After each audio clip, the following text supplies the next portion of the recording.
wasibona Nkosi isigubude egazini lesono, wabona Nkosi ukuthi siyakuliza singafa nokufa, walokhu isandla sakhe esikhethekile esiwuKristu Jesu wasihlenga kuso. Siyabonga Baba wethu ungcwele ukuthi noma sikile ndawo namuhla ungenxa yaleso sibindi. Dumiseka uNkulunkulu wethu ungcwele esiseza kuwe izolalela izwi lakho. Sithwale Baba iqala izwi lakho ukuba izinhloko wethu. Yenza Nkosi inhliziyo zethu zilungele ukukhuluma kwakho. Nalapho Nkosi wethu ngaba nomsindo wena Nkosi akukho ongathuki uma sikhuluma wena uthulise. Siyakulela uNkulunkulu wethu ungcwele sikubekela kakhulu ungakhozi kwezinhliziyo zethu. Zenze zivumi Baba ukuthi ukhulumile senzile. Inkosi yethu, amen. Ngiyambingelela bangcwele egameni elihle lenkosi uJesu, amen. Ngibingelela abadobi babantu, amen. Ngibingelela abadobi babantu abanganakungabaza nje ukuthi abadobi babantu, amen. Igama ngingubaba uMhlongo, ngumntwana kaNkulunkulu. Ngizodlulisa nje izwi lelo uNkulunkulu asiphelona namuhla ebese ngihlala phansi. Kodwa ngingakalidlulisi bazalwane izwi likaNkulunkulu asiphelona ebese ngihlala phansi. Ngifisa ukusho lokhu ukuthi asimbonge uNkulunkulu osithwalile kusukela unyaka uqala size sizoba lapha. Bekungelula bangcwele. Ngezindlela eziningi bekungelula. Abanye bese bethathe nezinqumo zokuthi ngiyayiyeka lento. Abanye bese bethe ayi ngishintsha nenxiwa. Ngiyokwakhe enxiweni elisha ngoba akuphileki kuleli nxiwe ngikulona. Kepha umbuzo ukuthi kade leyo nto yenzeka usamile. Abanye abebecabanga njengawe balishintshile ngempela inxiwa kanti bashiya indawo okuyiyona. Abanye bashiye ngisho ivangeli leqiniso bahlele emangeni njengoba sikhuluma nawe nje ngenxa yomzima bonyaka. Ungakho ngithi asimbonge la uhleli khona, angazi noma bazongilekelela nje abaphethe ama-mic, ngicela ama-mic awu-2, ngizocela abazalwane abawu-2 ngalokho uNkulunkulu akubeke enhlizweni zabo ukuthi basibongele. Ngizocela nje ngentobeko ubaba uKhoza, ngicele ngentobeko umama uHadebe ukuthi ke basibongele unyaka. uNkulunkulu ozobona ukuthi ubeka amaphamazo ukusibongela mama uHadebe. uNkulunkulu babukhoza ozobona ukuthi ubeka amaphamazo wakho ukusibongela unyaka obunezinto eziningi. Bekungelula bazalwane. Ngakho nalencwadi esiyifunda namuhla isikhombisa kona lokho. Ubabukhoza esazosibongela. Sizocela ukuthi sithobise amakhanda emva kwalokho kuzobe sekulandela umama uHadebe. Thina sonke sithobise amakhanda. Amen.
lutho wekhomene uma khona ngalesi sikhathi esiningi zodumo siyathoba phambi kobuso bakho inhliziyo zethu zidwe intokozo yokuba nawe uNkulunkulu wekhomene siyathembisa ukuphalaza nomekha uNkulunkulu wekhomene sihlangana naziphi izinto sibonga uNkulunkulu uthembekile sibonga uNkulunkulu namandla futhi uNkulunkulu wekhomene umenzi lapho abana isikhathi sakuphuma uthathile uyakho usekhulu zethu uze kuyesu Jesu Hallelujah.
Amen. Siyabonga bazalwane. Incwadi esiyifundelwe namhlanje incwadi yamaHebheru sifundele uchapter 12 uqala kuverse 1 kuze kuyophela kuverse 17. Incwadi le kuyiseluleko sami kuwe ukuthi uma uzoyizwa uzoyi-understanda kahle. Sengathi uyoqala uyofunda incwadi kaLeviticus. Ufunde incwadi kaLeviticus ebese ke masuyifundile wayizwa uzothi masufunda lencwadi yamaHebheru uzobe usuyi-understanda kahle. Incwadi lebazalwane kakhulu esiyibona inhle kunyaka ebesikuwona ukuthi ke simuze uNkulunkulu bethini phakathi kwethu kunamathuna avaliwe abantu ebese sibona nathi ukuthi engathi uyasishiya ke lo mzalwane. uNkulunkulu ethembekile abanye bakhiphe phakathi. uNkulunkulu ethembekile abanye bese bevumile kwabona ukuthi ngiyabona ukuthi isikhathi sishayile uNkulunkulu wabalanda phakathi kwethu singofakazi balokho. Ngakho uma sifunda lencwadi sifanele ukuyifunda sinalowo umqondo ukuthi uNkulunkulu okhona kuzona zonke izimo. Lencwadi uma siyifunda engathi singaba nayo into engqondweni yokuthi incwadi ebhalelwe abantu abakholwayo, ibhalelwe mina nawe esindisiwe. Incwadi le kodwa futhi ebhalelwe kakhulu labantu abangakholwa kodwa abahlakaniphile ukuzwa ukuthi kufundiswani kule ncwadi. Izwi likaNkulunkulu lifundisani kodwa bese bephela lapho bethi ngiphelele ekutheni ngiyazi ukuthi ayikho into engingayazi ngezwi likaNkulunkulu kodwa ukuthi ngithathe isinqumo cha ngizosithatha mina. Incwadi ebhalelwa abantu abanjalo ukuthi akwanele ukuba ne-intellectual knowledge ngezwi likaNkulunkulu. Incwadi le ebhalelwe laba bantu ababesithathu abantu abakholwayo ukuthi ngempela iqiniso lento efundiswa ngoJesu kule ncwadi kuyiqiniso futhi ukuthi akukho ukwazana noNkulunkulu ngaphandle kwakhe. kodwa bese bethi isikhathi asikakashayi. Nami ngiyozwa njengoba nawe wezwa, uma sekufikile nami ngiyozwa njengawe. Kodwa ayikho into entsha esingashintsha ukucabanga kwabo engaphezulu kwalokho asebekuzwile. Le ncwadi ibhalelwe labo abanjalo. Esaziyo ke bazalwane ukuthi bakhona umhlaba wonke, mhlambe naphakathi kwethu futhi bakhona. Abazi konke ngezwi likaNkulunkulu kodwa bathi asikakashaya isikhathi, ngiyozwa uma sesifikile. Na uma ngabe sizoyizwa kahle le ncwadi, ngiyafisa ukuthi mawuzoyifunda engathi ungayifunda uyihlukanise kathathu ukuze ungadideki ngoba iba nako ukudidisa. Uma uzoyihlukanisa phakathi, akuqale ngaleya ndawo ezokufundisa ukuthi uJesu mkhulu kunezingelosi. uJesu mkhulu kunoMose. uJesu mkhulu kunoJoshua. uJesu mkhulu kunezingelosi ngoba izingelosi yebo izona uNkulunkulu abekhuluma ngazo, waze wakhuluma nangabaprofeti oMose, waze wakhuluma nangoJoshua, kodwa uthe mase kufika uJoshua wathi into ayiphelele, uthe mabengenisa abantwana bako-Israyeli eKhanani wathi niligcine iSabatha, okungukuthi angakapheleli kusezokuphumula kwangempela. Ingxenye yokuqala kufuna uyi-understand ukuthi ifundisa ngalokho, iqala ku-chapter 1 iziyophela ku-chapter 4 ku-verse 13. Uma sewusuka ku-verse 13 ka-chapter 4 uqhubekela phambili uziyofika ku-chapter 10, azi ukuthi ikhuluma ngalento yokuthi bekezela. Kuleli ivangeli owalamukelayo hayi uzohlupheka. Kuleli ivangeli owalamukelayo inkosi eyalifela nabafela ukhola abalifela nawe uzoyihluphekela. Kusukela ku chapter 4 verse 13 kuze kuyophela ku chapter 10 ku verse 18 ithi nje bekezela kuzohlushekwa kuleli ivangeli. Ingxenye yesithathu ngenzela ukuthi uyihlukanise kanjalo le ncwadi mawuyifunda. Ingxenye yesithathu ilethi kuthina bazalwane ubukhulu bukaJesu buyaguqula inkambo yethu. Kuthina bazalwane ubukhulu bukaKristu buyayiguqula inkambo yethu.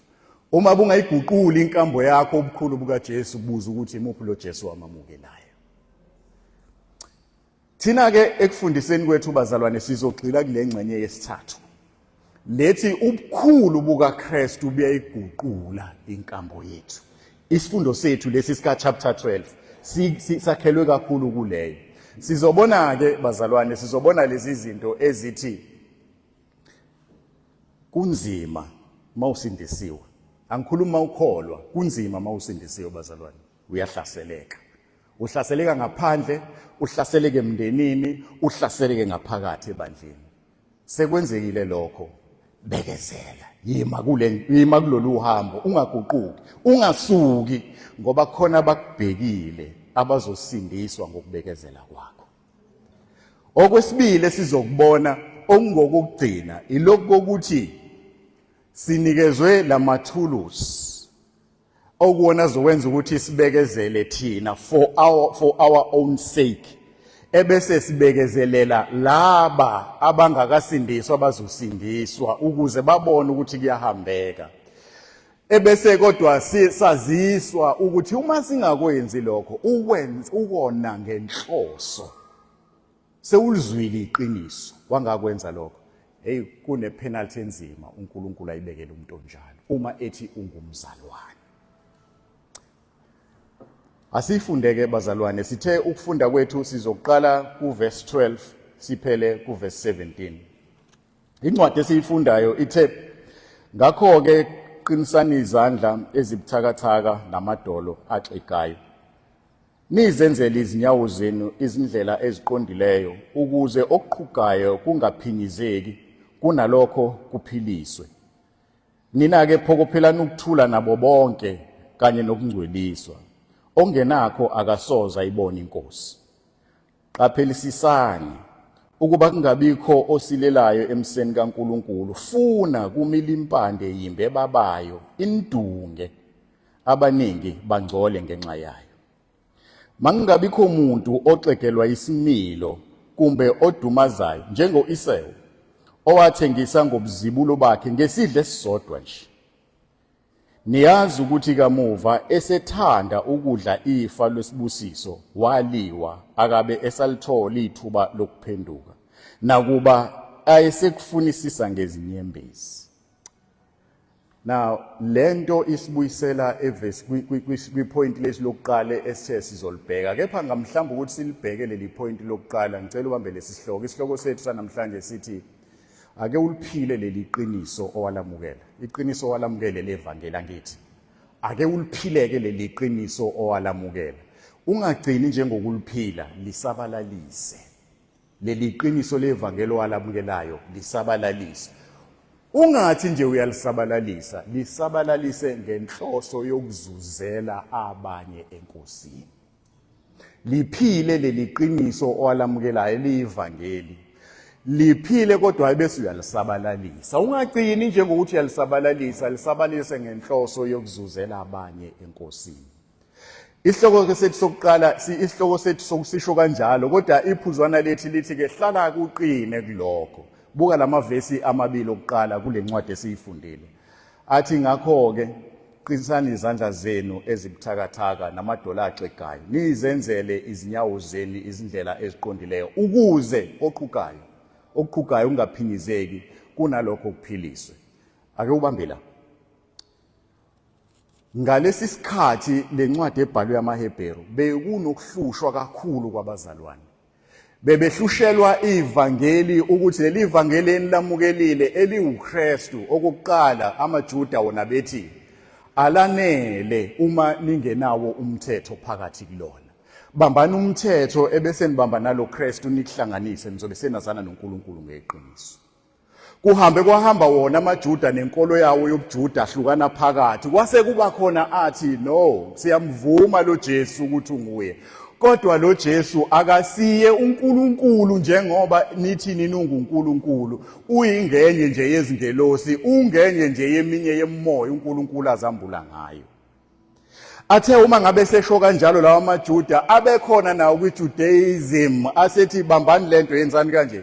Niyambona lo Jesu enimenza uNkulunkulu kasiye uNkulunkulu uyingelosi. Ingakho kwavela isifundiso sokukhonzwa kwezingelosi. Bathe uma ngabe sebefundise leso sifundo sekuvela lencwadi ethi no akunjalo uJesu mkhulu kunezingelosi. Bebethi bona uMichael yona ngilosi enkulu ngisho uJesu ungaphansi kwengilosi uMichael. Now uma bethi ngakho ke qinisani izandla ezibuthakathaka namadola axegayo nizenzele izinyawo zenu izindlela eziqondileyo ukuze ukuqhugayo kungaphinyizeki kunalokho. Into lebekade ithi musana ukuvuma ukudidiswa ilezi izifundo eziqhamukayo zifuna ukunikhipha endleleni. Khumbulani yabona njengoba nize nizingela ukuthi nibuyele emthethweni, nizengelela ukuthi ninamukela ukuthi uJesu akasiyi inkosi, akasiyi umsindisi, uyingilosi nje. Abantu laba abandukisayo nathi sake sadukisa. Umbhali uma ebhala uthi khumbulani intonye ukuthi kukhona ababephambi kwenu, kukhona okwathi ngenxa yokukholwa kwabo abazamukelanga lezi zibusiso enithenjiswe zona, kepha abazibamba sengathi bayazibona base beyaziphila.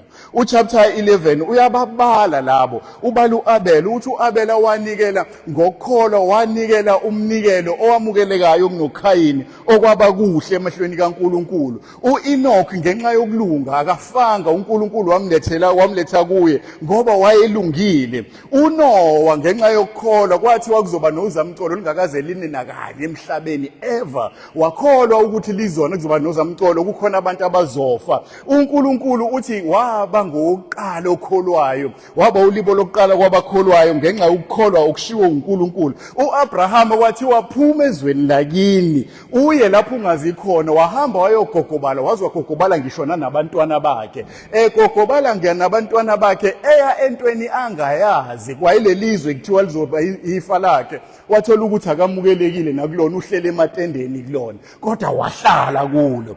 Buka uSara owayeseneminyaka engaphezulu ukuthi angathola umntwana, lithi iBhayibheli wayesefana nofile, kepha wamthola umntwana ngokukholwa ukuthi kuze wesethembiso. The very same Abraham wathi uma ngabe sezele lo mntwana wathi uNkulunkulu akanikele ngayo, wanikela ngayo ngoba emkholo uNkulunkulu ukuthi bengeke enze isethembiso athi ngizoba nomntwana ozoba indlalifa okuzozala izizwe zonke abese yafa uNkulunkulu uzomvusa lo.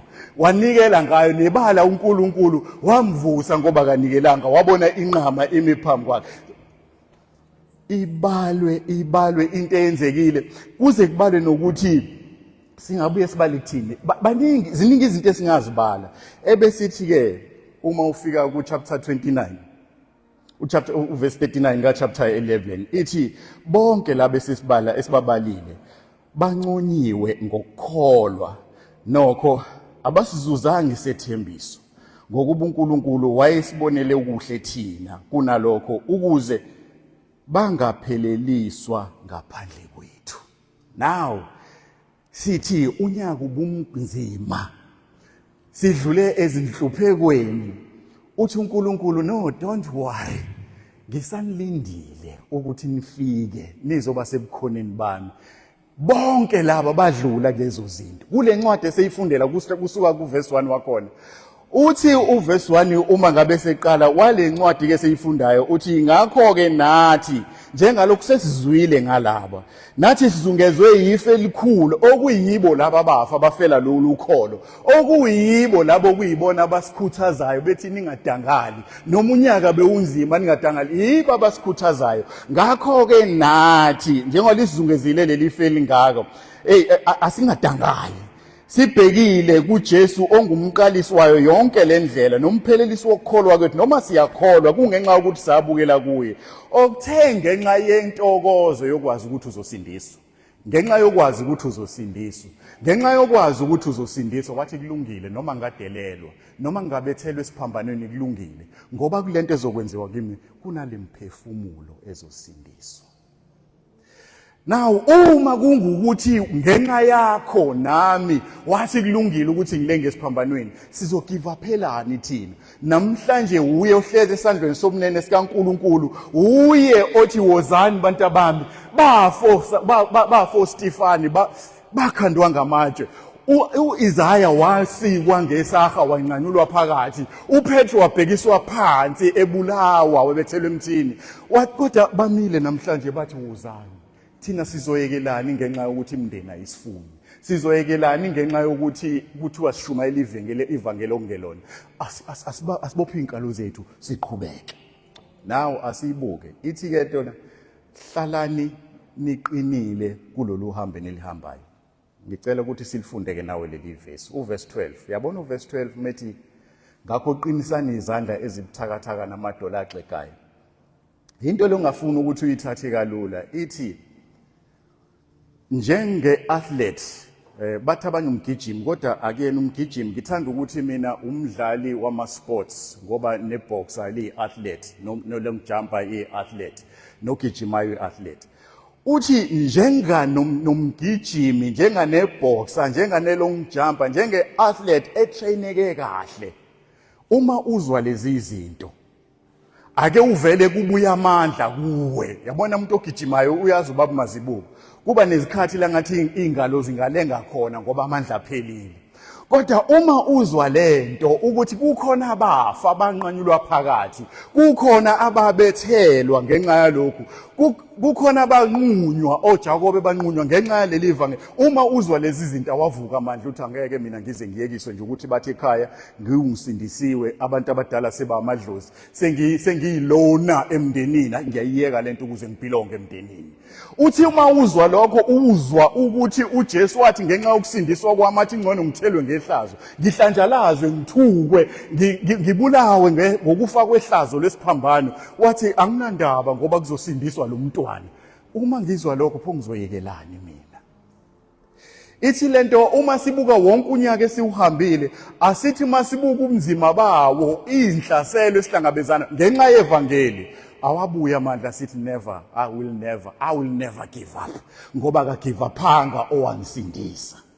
Okokuqala. Okwesibili uthi verse 13 ke, nina kuqobolweni zenzeleni izindlela eziqondileyo ukuze okuqhugayo kungaphinyizeki kunalokho okusindiswa. Yabona ithi lento, yabona ithi zenzele indlela eqondile. Ithi sihlobo sami, kulokuhlaseleka okuhlaselekile wazi wafisa ukuyeka nalento yensindiso uthathe enye into uyayazi into wafisa ukwacabanga uyithatha uthi iqondise indlela yakho iqonde 3 uma unyathela khona nyatheliso kwesosha kule ndlela yakho yabona isosha malinyathela alicothozi kanje uma linyathela kuzwakala ukuthi liyahamba uma kunotshani kusala umzila ubone ukuthi kuhamba umuntu esuka kuleli yakhona waze wawufika kuleli yakhona and indlela iqondile straight ithi uma umzalwane akubonakale la uhamba khona ukuthi ikhamba umzalwane akubonakala indlela ohamba kuyona akubonakala indlela ohamba ngayo ukuthi umzalwane lo ohambayo ukuze okulandelayo ngemuva athi noma bengayiboni kahle indlela kwabanye ngoba bebethi bayakholwa babuye bahlabela amadlozi ngoba bebethi bayakholwa babuye bathi baya kwababonayo kodwa uma ngilandela lo indlela yakhe indlela eqonde ngayo anginakuduka iyabonakala ithi kunomuntu osemva kwakho uthi bengizokholwa bengizoyilandela lento kodwa ayilandeleki ngoba ngisho nalomuntu okhuluma ngayo noyishumayelayo akayenzi yena akayihambi uma ngithi ngifuna ukuhamba lehamba khona angitholi ngithola ocopho ngibone la zinyamalala inyawo ngiphinde ngibone ucopho kunyamalala angiboni lapha ehamba khona lungisa indlela eqondileyo ukuze okuqhugayo kungaphinyizeki kunalokho okuphiliswe kunalomuntu osemva kwakho oqhugayo kunalomuntu osemva kwakho ozothi uma enyathela la unganyathelanga khona aphinyizeka limala angaphinda emfune lo Jesu obani laba ekhulunywa ngabo la okuqhugayo yilabo esibachazile ekuqaleni kunomuntu olizwile leli ivangeli uyaliza ukuthi liyayenza isense kodwa hayi engathi kulunge kuma kwi-intellectual knowledge angizoyilandela lento futhi anyway angimboni umuntu oyiphilayo lento emva kokuthi besifundise yona ngoba mina nawe asibonakali uthi uma uhamba ngalendlela hamba ngokwazi ukuthi kunalo umuntu oyi-intellectual ozoguquka uma ebona wena bese yalamukela leli ivangeli kunalo muntu okufanele ngabe usesithathile isinqumo ngoba akukho angakuzwanga ngensindiso ulokethi tomorrow uma ebona wena uwiswa izimo uvuka uzithintithe ungayideli lendlela uqhubeka abesethi kuyaphileka kulento noma sewili uyavuka ayithathe decision uma kuthiwa vuka wenza izindlela zakho eziqondileyo ukuze oquqa ungaphinyizeki kunomuntu obethi angazi kahle ngisazobona hleze lo muntu uma ungahambanga kahle agcine eseyokhonza emafutheni siyakwazi emafutheni bazalwana ngithi azi ukuthi ubambe ivangeli eliungqo ngoba uma beyakubona abagudluki kuleyanto yabo yamafutha bahamba bangayideli bathi yasiza lento abese yayibamba kanti bewukhona wena ukuthi wena mawuhamba uthi copho angaboni la uhamba khona ithi lento bazalwane ithi noma ngabe bese sifuna ukuyekelela asibheke inkosi uJesu eyabona ubukhulu bento ezokwenzeka ukuthi kuzosindiswa wena nami wathi kulungile baba uma besifisa ukuyeka ngenxa yokuthi sibe nezimo ezisivukele including ngaphakathi ebandleni sesithi siyayeka ungayike ukhumbule kwake kwabakhona uPetro encwadini yaseGalatia ithi wayekholwa siyazi ukuthi wayeyispokesperson uPetro yabaphostoli ngithi kodwa kwake kwathi uma kufika abakubo bamaJuda befika kukhona uPauli uPetro wathi angikwazi ukuhlala ngidle nabezizwe mina ngiyumJuda wanyiba wayohlala namaJuda ngoba esaba ukuthi uzohlazeka emaJudeni akubo umpostoli Paul wathi awukwazi ukuziphatha kanjalo awukwazi ukuziphatha kanjalo ube uthi usindisiwe uma usakwazi usabona ukuthi abantu bahlukene why uziphathe kanjena ithi lento sihlobo sami yamukela ukuthi phakathi kwethu asikakhuli ngokufana kusekhona umuntu ongazenzi izinto ezenzayo ngoba akanakho ukuqonda okufana nokwakho. Uma uliphila leli vangeli uhamba ngalendlela, naye angase avuseleleke ahamba aqonde. Njenganalokhu uPetro siyazi emva kwalokho walibamba ivangeli laqonda ngqo. Wasolwa abakwabo. Akuthi makhono oxhugayo la phakathi kwethu ovuka simbone ukuthi umzalwane impela noma ekhuluma unguye.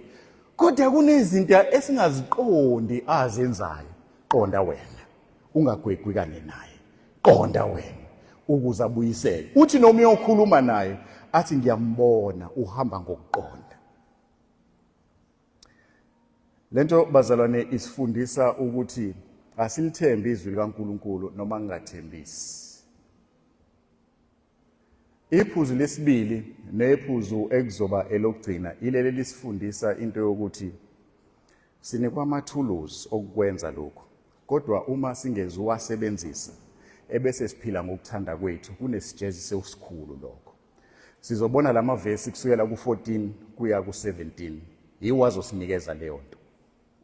Now uma sifunda lamavesi la uqala u14 kuya ku16 lithi phokophelani ukuthula nabo bonke kanye nokungcweliswa ongenakho akasoza ayibona inkosi. Ebese ethi qaphelisisani ukuba kungabibikho osilelayo emseni kaNkuluNkulu funa kumele impande yimbe babayo. Indunge nina abaningi bangcole ngenxa yayo. Mangingabikho umuntu oxegelwa isimilo kumbe odumazayo njengo-Esau owathengisa ngobuzibilo bakhe ngasidlo esisodwa nje. Now lento ithi bazalwane thina ezabazalwane asivumele lento bazalwane abanye iningi alikho phakathi kwethu namuhla nathi iningi lethu lizohamba isikhathi samaholide siyavakasha siye esihlotsheni siyakubangali kufanele kube njalo. Uma sifika lapha sizofika emakhaya kwenziwe imicimbi. Eminye imicimbi eyenziwayo mihle bazalwane kuyashadwa. Yabona ngalesi sikhathi kuyashadwa ngalesi sikhathi. Ngalesi sikhathi futhi ke kuyalotsholwa ngoba namabhonasi atholakele. Kuyalotsholwa ngalesi sikhathi.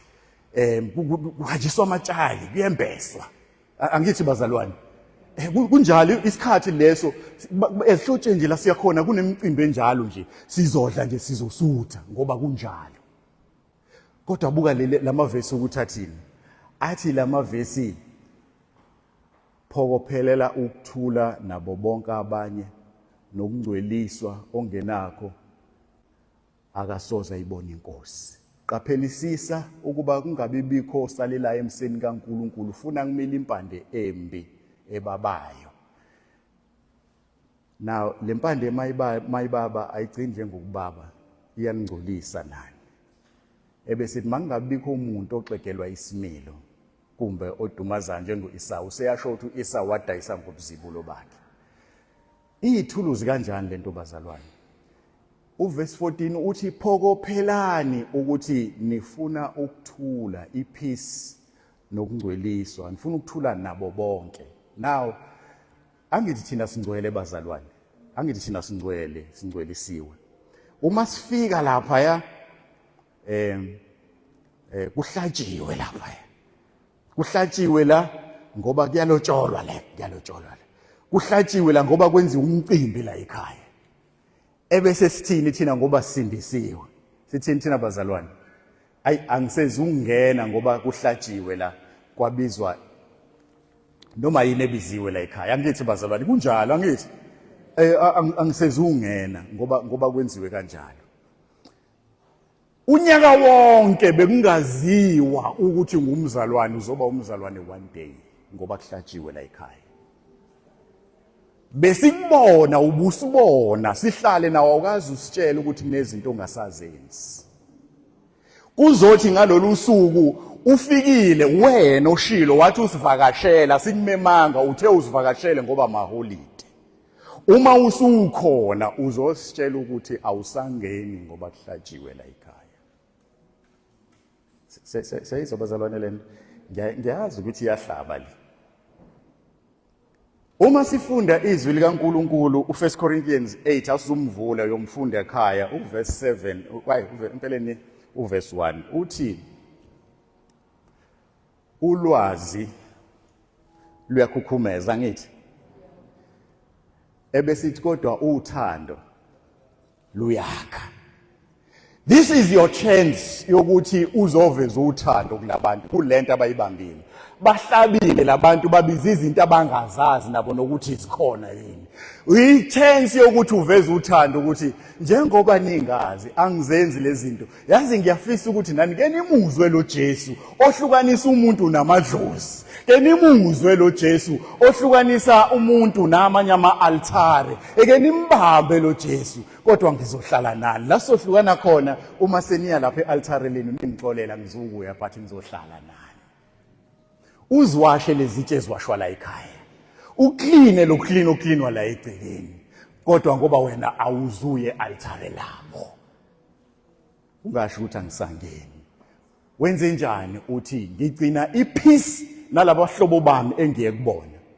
Kodwa angizucompromise ngezwi likaNkuluNkulu. Angizukuya kwi-altare labo. Kepha ngizobakhombisa uthando ukuthi ngiyabathanda bona. One day ngiyafisa bakuzwe ukuba mnandi bokuhlala kulo Jesu engihleli kuye. Ngoba bazothi beqeda la bathi asenalo ngisho isent imali bayithululele kule msebenzi abekade beyenza. Wena uzobusenayo imali engathululelwanga kulezi zinto. Ingenxa ukuthi uhleli nalo Jesu. Isilento phokophelela ke ngalesikhathi isihlobo sami. Phokophelela lesi kuverse 14 uthi phokophelela lokho. Uyaqhubeka uthi uphokophelele nobungcwele. Uyabona amakhulunywa ngobungcwele uzothi uma ufika la kuthiwe nangoku usengenile nobungcwele bakhe. Uthi yena akaye emsamo, uthi yena akabukhama utshwala, uthi zizobalwa nje izinto wena othi wawuzenzi wena zizobalwa nje zizoba ziningi izinto. Ebese kuthiwa hawu angathi nangu nje noma mulhabe nawe uyakholwa kodwa uyazenza lezi zinto. Uhluke ngani ukukholwa kukamama uLhabe nokukholwa kwakho njengoba wena ungasazenzi lezi zinto? Awusaclean la egcekeni, awusenzi lutho njengoba wena usindisiwe. Ithi iqiniso nali lalikhona. Sewubakhombisile uthando, gcina ubungcwele bukaNkuluNkulu. Ungakwenzi okuzonyembisa izwi likaNkuluNkulu. Noma ngabe kubukeka kukuhle kanjani, noma ngabe ngiyakwenza mina engibonakala ngikwenza la egcekeni, kepha nami ngaziwa njengokholwayo. Ukuthi ngiyakwenza ngibe ngikholwa kube kulinyembisa izwi likaNkuluNkulu, ungakwenzi wena. Bakhombisa uthando, kepha gcina ubungcwele bukaNkuluNkulu. Ngoba ungakwenzi lokho, kusho leli verse. Kunomuntu ozothi kusho ukuthi ngempela lento yensindiso bengiyisaba ngisabela kude kahle kahle ayinayo inkinga. Ngiqale ngambona uMama uLhabi uyazenza yena lezi zinto. Nangu nobaba uMhlongo nawe uyazenza. Cha kuyangeneka kule nsindiso ungena nazo lezi zinto zakho. Uthathe umuntu wamfaka kwalasha ubugcina ngubungcwele bukaNkuluNkulu. Ngakho hlukanisa. Ithema iqala uverse 12 no 13. Yenza indlela yakhe ibonakala ukuthi na indlela ehamba ngayo okulandelayo efuna lo Jesu uzohamba ngalendlela. Uyakubona futhi ukuthi kuyaphileka. Asiyiphethe ngalamavesi. Uthi umathi uNkulunkulu ufuna lo mngcwele bukaNkulunkulu ufune lokuhlala nokuthula. Uthi ungayikhohlwa ukuthi uNkulunkulu uyayiphinda lento kaningi. Masifunda incwadi kaFirst Peter chapter 1 verse 14 kuya 16. Uthi njengabantwana abalelelayo ningahuhwake izinkanuko zakuqala ngenxa yomngazi kwenu. Khumbule benizenza lezi zinto. Ubuhlaba, ubuye emsamo. Ziningi ezinye izinto ezenziwayo. Ubukwenza konke lokho. Uthi kepha njengalokhu onibizileyo engcwele ibangcwele nani kukho konke enikwenzayo. Ningakwenzi okuzonhlambalaza igama nezwi likaNkuluNkulu. Uthi ngokuba kulotshiwe ukuthi nina enisindisiwe enikholwayo manibe ngcwele ngokuba mina ngingcwele. Sithe kuyalotshola bazalwana ngithi. Makulotshola kunamatshali azophuma sizophiwa nami ngizophiwa nami khona ngizolithola. Now uma nginikwa leli tshali liyisipho sami, isipho sikamakoti ogana ekhaya, nami ngizolithola itshali, ngizokuthola nje nami ngizolamukela futhi. See, understand lento bazalwane? Esami. But asidini lapho lesipho, kuyadlula kulesipho. Bese kuthiwa khona nesikababa ongizalayo, akasekho ke mina ubaba ongizalayo. Kuthiwa khona nesikababa ongizalayo, naso sikhona nasisipho. Ebese bethaba kwethu ngoba bayangazi, bathi hayi isipho sikababa osizalayo benzosinikeza uba umhlongo, sicela ningasenzi, singamnikeza amatshali nocansi ngoba yena uyakholwa usindisiwe. Akasazenzi lezo zinto zokudumisa abantu asebashona. Ngiyangizwa bazalwane. Bese beyabuya bazongitshela bathi baba sikhulumile ukuthi wena awuzuthatha itshali lika baba, awuzuyithatha ucansi lika baba nomqamelo kaBaba. Sithe ngoba wena uyakholwa kungcono bakunika imali. Ebese nami ngenze njani? Ngiyakhuleka. Angithi mina anguthathanga umqamelo kaBaba. Angithi mina angiwuthathanga ucansi lika baba. Netshali lika baba ngilithathanga. Base benginika imali. Angithi bazalwane. Ebese ngiyalithatha. Ku wrong lokho. Ngwelisa uNkulunkulu yiba ngcwele ngoba yena ungcwele. Khumbula uphila leli vangeli ukuze ushumayele bese kusindiswa abantu. Uma ngithatha le mali emehlweni wawo wonke umuntu okhona uthi uNjomane uthi kanti kahle abantu abafile bayaphila. Bayamukelelwa izipho. Umehluko ukuthi bona abazithathi ziwumqamelo, abazithathi ziwucansi bakuthatha kuyimali. Uyayizwa lento? Ngilihlambalazile igama likaNkulunkulu, ngaziduduza mina ukuthi angizukwenza njengobizwe lenza, kodwa ngizoyenza into eliyenzayo. Umehluko mina ngizoyenza ibe fancy, ngizoyenza ibe imali. Siyahamba siyezihlotsheni bazalwane, unyaka bumude. Asimngcwelise uNkulunkulu. Simngcwelise noma sekunzima lapha phambili. Asiyiphethe le ndaba.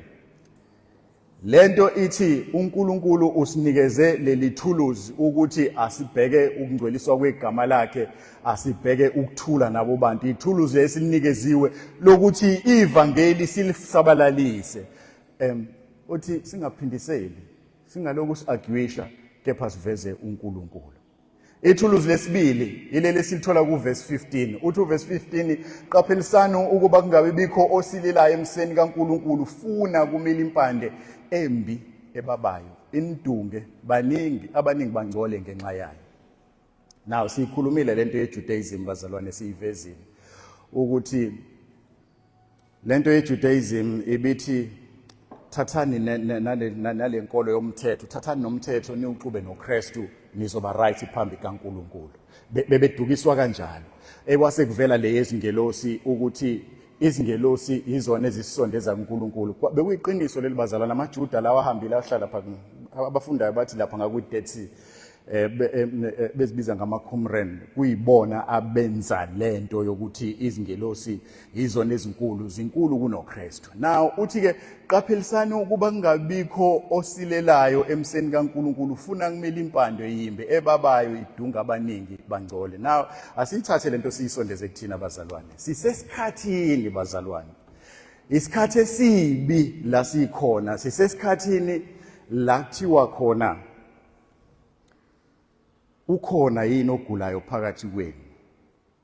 Uma kukhona akabize amalunga ebandla, ambeke izandla ngithi, amkhulekela. Abesenzi njani bazalwane? Amgcobe ngamafutha.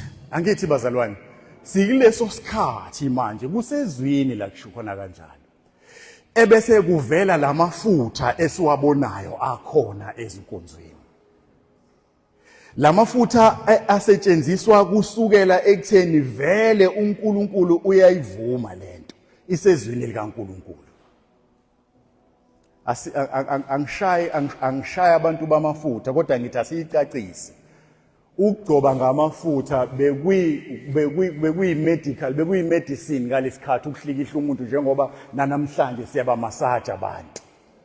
bekwenzela lokho kodwa ukukhuleka bekukhuleka kuNkulunkulu futhi nalapha kuthiwa umenzi isono nimkhulekele noma besisibi kangakanani hleze angaphenduka azibuyisele enkosini lelo vesi lisho leyo nto kepha namhlanje bese kuvela izinto zamafutha ithi lento ke le verse 15 methi iqaphelisani ngabikho silela emseni kaNkulunkulu funa kumila impande eba uma kuvuka into ngaphakathi bazalwane ethi ngike ngaya kumprofeti bani wangitshela izinto zami angithi siyazi bazalwane bakhona abaprofeti wangitshela izinto zami njenganalokhu uJesu atshela owesifazane lapha emfuleni wangitshela nami izinto zami ukuze size ngakhona hey unganqeni isihlobo sami ukuthi uyabhula lo bakhona yini abaprofeti namuhla sinesiprofeti esiphelele eseyizwi likaNkulunkulu esiyokwenza kahle ukuba sisibambisise isikhanyo kwekhwezi lokuse enhlizweni zethu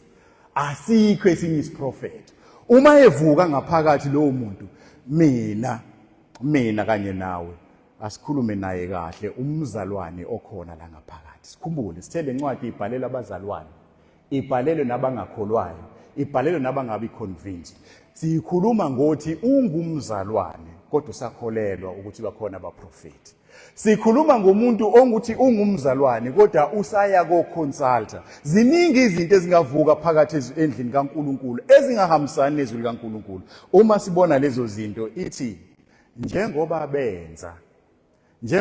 uPawulo wathi wePetro awukwazi ukuphila kanjalo ukuthi uzothi uma ubona abaJuda ukhumbule ukuba iJuda elidala elingasindisiwe usindisiwe wena nathi asisho kanjalo asisahambi kanjalo sasihamba kanjalo ebudaleni bethu kepha manje asahambi kanjalo siqondisa into yakhe sikhumbula into inye ukuthi uthe uNkulunkulu uJesu mkhulu uma wamukela uJesu wamukele konke neziprofeto zonke uzamukele ezisezwini likaNkulunkulu akusekho umuntu ozothi ingilosi of the house ithi because ingilosi yayikhuluma ngalesi sikhathi wakhuluma ngayo uNkulunkulu kepha kulezi zikhathi izogcina usekhulume ngendodana yakhe ngakho uma uzohamba uyoconsulta uphumile ezwini likaNkulunkulu sikhumbule ukuthi uthe uNkulunkulu uMose mkhulu kunezingelosi uJesu mkhulu kunezingelosi mkhulu kunoMose mkhulu kunoJoshua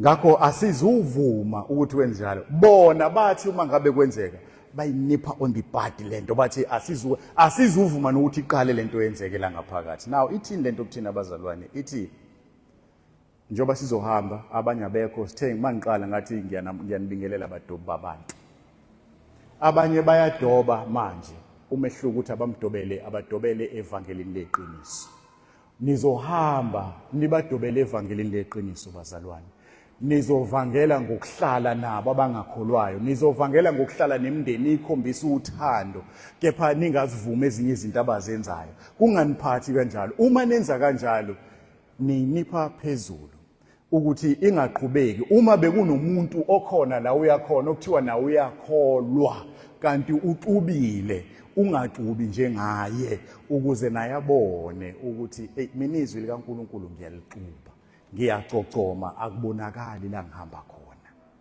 asiphethe sihlala sikhumbula lento bazalwane ukuthi ezabazalwane lithizwe likaNkulunkulu simelwe ukuvela ngaphambi kwesihlalo sobukhosi sibonakalise phambi kwesihlalo sikaKristu engese kwehlulela by the way ukuzilowo nalowo amukeliswe ngalokho akwenzileyo emzimbeni noma kukuhle noma kukubi uma usindiswa uthole icrown yakho inhle wena uzoyimosha ngezinto ozozenza ekuhambeni kokukholwa singathathwa ukuthi kuthiwa uyakholwa naye wenza izinto eziphambene nathi bese siyazenza uverse 16 uthi ke mangabikho umuntu oxegelwa isimilo kumbe odumazayo njengo-Esau wathengisa ngobuzibulo bakhe ngesidle esisodwa nje bazalwane nayi into eyiqiniso uthi uNkulunkulu thina bazalwane thina uma kunomuntu onjalo othi umzalwane kepha exegelwa isimilo singazihlanganisi naye. Uma sesimkhuzile ukuthi mzalwane uyaphuma, izwa likuvumeli ukuthi wenze lento, ebese angakwenzi lokho, kube yithina esithi isono sakhe bandla udila naso nje, sizokwamukela. Uthi uNkulunkulu thina uqobo lwethu siphambene naye, simele ukumkhuza, simkhuze ngendlela zonke uNkulunkulu azibekile ezwini. Uma engakhuzeki singabi nento esihlanganisayo, ngoba kuyacaca lo Jesu esamamukelayo akuyena lo Jesu amamukela. Lo Jesu yena amamukela yilo sivumayo isono ukuthi aphile naso. Asiyifundi 1 Corinthians 5 verse 9 to 11.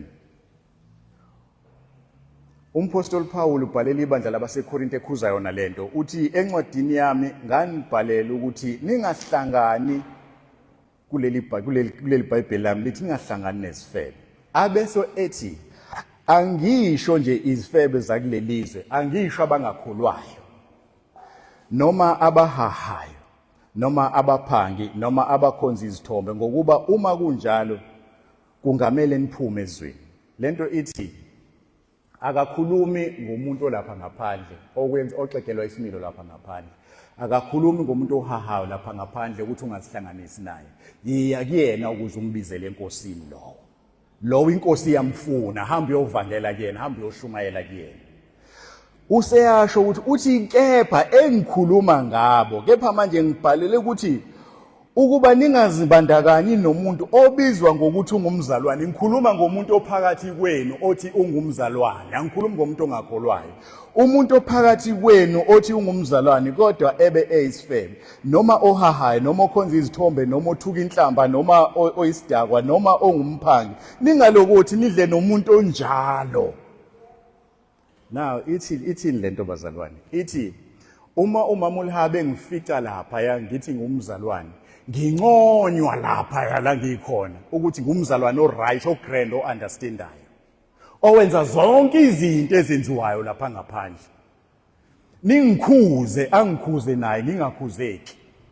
Uthi uma nginjalo ningazihlanganisi nami, ngoba kusho ukuthi ngiphile esonweni, ngiyakuthokozela ukuba sesonweni. Akukho moya ongcwele ongikhuzayo, okungukuthi ukhona umoya kimi kodwa kusiyo umoya ongcwele, ngoba kube kuumoya ongcwele nami ngisindisiwe benizobe ngikhuza ngilalele. Uma ngingamlaleli omunye umoya lo. Ithi lento ke mangabe umuntu oxegelwa isimilo phakathi wenu, uthi uma niyibandla nisindisiwe, uma kungukuthi ngempela ningabazalwane njengoba nizohamba, nizihambile zonke lezi zinto, khuzani azingenzeki lezi zinto phakathi kwenu, azingenzeki noma senilapho la niya khona. Abese iphetha ngokuthi kunenhlawulo enzima kumuntu ongakwenzi okuyizwi likaNkulunkulu alamukelayo, ngenxa ukuthi ufuna ukuphila kahle, kepha abaningi obekumele bazuzelekele enkosini abasazuzelekele enkosini. Uverse 17 uthi niyazi ukuthi kamuva uSawuli esethanda ukudla ifa lesibusiso waliwa, akabe salithola ithuba lokuphenduka nakuba esesifunisisa ngezinyembezi. Now ithi lento bazalwane, ithi ngesikhathi ngihamba izwi likaNkulunkulu ngilazi thina sonke, ekepha bese singaliphili izwi likaNkulunkulu, singakhuzi nehlazo lenzeka ngaphakathi. Uthi uNkulunkulu siphimisela amathe emehlweni akhe ukuthi siyalazi izwi lakho lithi but thina sifuna ukwenza kanje, futhi sizoqhubeka senze kanje ngoba thina sifuna ukwenza kanjalo. Uthi wathi uma esefuna isibusiso uEsawu, wathi uyise uIsaka, isibusiso sengisinika umfowenu uJakobe. Wakhala, wayengakhali ngoba ezisola, wayekhala ngoba efuna uyise arivese isibusiso, asiphuca uJakobe asibuyisele kuyena. Ithi lento akazange azisola, lithe wakhala izinyembezi, kepha wayengakhali ngoba ezisola, akarepentanga. Wakhalela ukuthi lesi sibusiso bekuyisami, yimina bengiyi-firstborn. Thina siyazi ukuba i-firstborn ngalesikhathi bekusho ukuthini, bekusho ukuthi uzothala idouble portion mase kwabiwe ifa la ekhaya. Siyakwazi lokho angithi. Bekusho ukuthi ubaba mehamba yimina engizoba yi-leader kulomndeni. Siyakwazi lokho. Bekusho ukuthi uma kunoma yini ezokwenzeka la ekhaya, yimina engizonquma ukuthi siphila yiphi inkolo la ekhaya futhi sikholwa yini. Ngaleso sikhathi bekuba i-spiritual lead emndenini. Ithi u-Esau bekwazi kahle lo ukuthi kwangilahlekela ukuba i-spiritual leader la ekhaya. Kwangilahlekela ukuthola i-double portion efeni likababa. Kwangilahlekela ukuthi kube yimina engumholi. Kuzowela kuJakobe. Ithini lento ngathi? Ngesikhathi izwi likaNkulunkulu silazi ukuthi lithini. Ushilo ukuthi uma sisindiswa singamalunga omndeni wendlu yakhe, simalunga emndeni, singumlunga waso, singamalunga emndeni kaNkulunkulu. Ushilo futhi ukuthi siyindlalifa, asigcini ngokuba indlalifa, siyizidlalifa kanye noKristu. Angithi bazalwane, akusilahlekeli ukuba amalunga omndeni, akusilahlekeli ukuba indlalifa kanye noKristu. Kodwa iqiniso lizothi yabona leya crown owayithola inhle, uzobonakala ukuthi uke wadlula emlulweni ushile ngenxa yesono. Bazothi bebahle ebukhoneni bukaNkulunkulu, na uzobe umuhle ngoba ukhona usindisiwe, kodwa kuzobonakala ukuthi wena wake wachuka ngenhloso, wawangazisona, wafuna ukuthi reverse i-judgment ekufanele. Awangaphenduka ukuthi baba ngiyazisola ngonile. Ithini lento bazalwane kuthina? Ithi uma singaphili ngokwevangeli esilamukele neqiniso esilizwile ukuze sisabalalise ivangeli okuyilo, ikakhulukazi ngalesi sikhathi samaholide, sizobe singabanganishumayelanga ivangeli likaNkulunkulu. And uthi umpostoli Pauli, wo kimi uma ngingalishumayeli ivangeli. It's even worse uma sizoshumayela ivangeli elibabayo, ongesili ivangeli elicompromiseayo, libambe izinto ezingabambeki. Cela sikhuleke.